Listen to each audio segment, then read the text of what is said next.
you are your own hero. You are your own leader. You are your own master.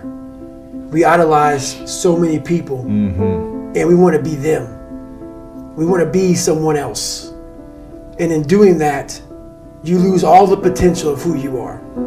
You mimic, you be them, you are them, you become them, and you lose you. You have to first accept it before you can fix it. A lot of people walk around, oh man, I'm good. I'm good. No, you're not. You have to accept what you're not. And people don't want to do that. And that's the only way you can fix it. You have to accept it first before you can go on the journey. A lot of folks never even start the journey, man. They never start the journey because they live in this fake life that who they want to be, they act like they are, but they're not because they haven't fixed all this stuff yet. You got to fix this first before we can start our journey in life. You fix these problems, now your journey can begin because you no longer care about how people are judging you. When you care more about how someone's judging you, you're going to stay right there. There's no forward momentum. Your mind chooses the path of least resistance. Your mind has the ultimate tactical advantage over you. It knows what scars you. It knows your fears. It knows your insecurities, and it protects you. It knows and it keeps you away from all that. That's why it says don't jump out of an airplane. Don't go in the ocean where there's sharks.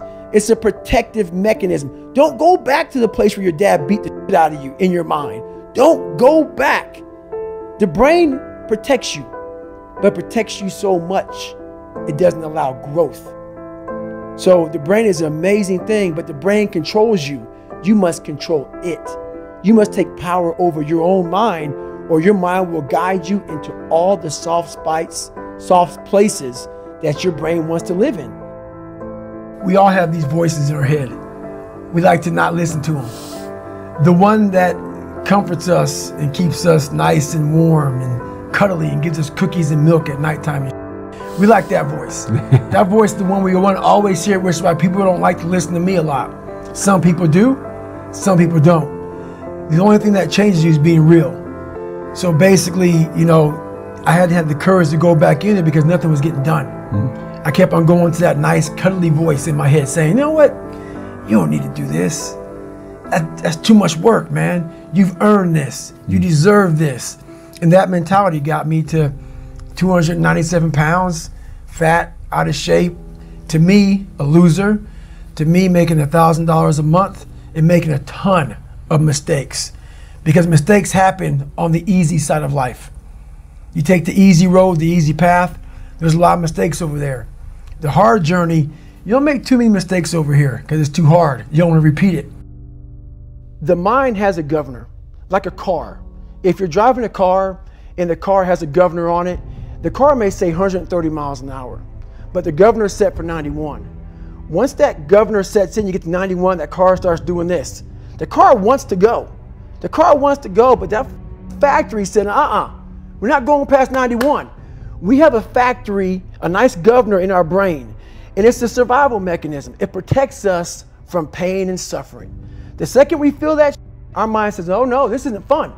We should back off. We should sit down, find something more comfortable. For me, my routine is every night I stretch out. And I stretch out for 2 or 3 hours every single night without fail. And while I'm stretching out, I'm thinking about my plan for the next day. And I'm thinking about all these different obstacles that may come up. So basically, a lot of us aren't prepared for life. We get up willy-nilly and just hope life is going to happen. It is going to happen, but it's going to happen with a prepared mind or an unprepared mind. Most people attack life with an unprepared mind.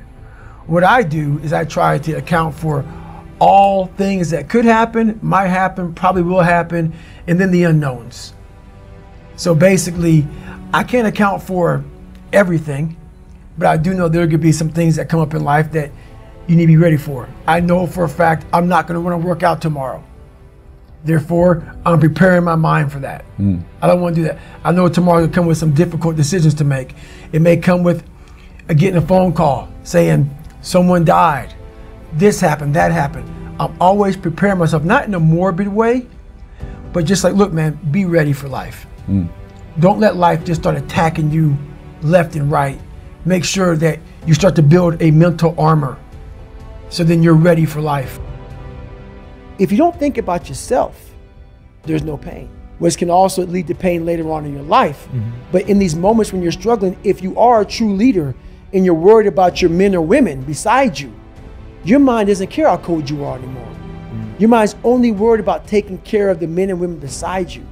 So I started realizing, man, if I take care of these cats to my left and my right in the worst moments, my mind is no longer thinking about, you're miserable, David Goggins, get the hell out of here. You're thinking about, how was John? How was Andy? How was Sam? How was Pete? Hey, how you guys doing? You're not thinking about me. So there's so many things you can do to get outside your own head to then allow your body to just be like, hey, we're just a machine. But you have to let your mind be able to process all these different tactics to do that. Take a different vantage point in life. When you are in the hell, you can't see the beauty of being in it when you're in it. Get on top of that mountaintop in your mind. Get on top of that mountaintop and look down on what you're doing. You can see a whole different world, and that world is beautiful, but you gotta get a different vantage point in the suck. Don't be in it. Spiritually, get out of it. Get that soul. Look down on what you're doing. Be amazed by the process of where you're at now and where you came from. What's really wrong is the softness of this world. Everybody's not a winner. There is failure. There is tons of defeat. We have to get that back. That's growth. People have to get a little bit of toughness back, a lot of toughness back, because the backbone of this world is built off of toughness. Not like I gotta go out there and do push-ups and pull-ups and shit like that. It's not about that. Toughness is accountability. You're not always right. There's so many things I can say about this. The world has gotten very, very soft. It's easy nowadays. Like technology is so fast. You know, no one's even going to the library. Why? Google this. Everything's easy. No one's ever cold anymore. No one's ever hot anymore. Everything is exactly the way we want it. Everything is exactly what we want it, when we want it. And that's how the world is. Everything is at our fingertips. And that causes you not to use the most powerful weapon in the world, which is your mind. Everything's easy. So when things get hard, how the hell can you rely on your brain when you don't know how to, because everything's so easy? So we're not utilizing enough because everything is just there. I like to get a bunch of men together, men that are the hardest of the hard. And I want to be with these men. And I want to see them suffer, because I'm suffering right along with you, but I want to see me get through it. I want to see what you're made of. I want to see, like, almost like the Colosseum in Rome. Let's go to the Colosseum. And the only way to see who the baddest motherfucker is to suffer. You can't do it by writing a paper.